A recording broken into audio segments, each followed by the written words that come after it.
నాకు? అంటే మీరు ఏం చెప్పితే అది చెల్లిపోతుంది. మీరు ఏం చెప్పినా ఒక మహిళ నోరెత్తిందంటే మీరు అంచేదానికి ఎన్నన్నా చేస్తారు. మీరు ఎంతకన్నా నీచానికి దిగజారిపోతారా మీరు? అసలు ఏం మనుషులయ్యా మీరంతా? అసలు ఎవరిని చూసుకొని మీకు ఇవంతా?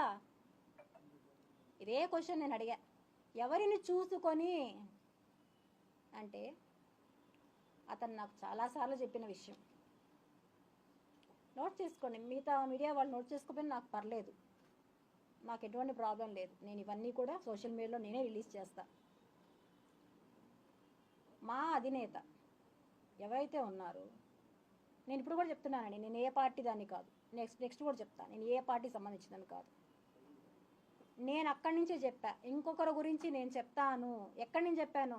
జైపూర్లో మీకు నేను బయట నుంచి వస్తానే ఒక వీడియో రిలీజ్ చేశా, ఎవరి గురించి చెప్తాను అనేసి.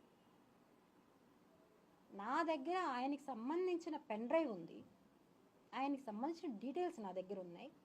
నేను ఏం చేసినా, నేను చంద్రబాబు నాయుడిని తిట్టచ్చు, జగన్మోహన్ రెడ్డిని తిట్టచ్చు, ఇంకొకరిని తిట్టచ్చు, నన్ను ఏమీ అన్నాడు అనే ధీమా అతను నాతో ఎన్నోసార్లు చెప్పాడు.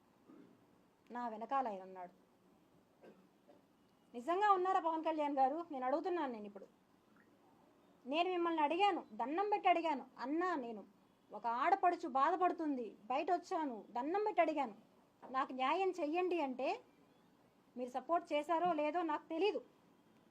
ఎవరు సపోర్టు లేకుండా అతను నన్ను ఇంత త్వరగా పెట్టి తీసుకెళ్ళాడు అంటే నేనైతే నమ్మను. ఎవరి ఇన్ఫ్లుయెన్స్ లేకుండా కిరణ్ రాయల్ అనే వ్యక్తి ఇలా తీసుకెళ్ళడం జరగదు.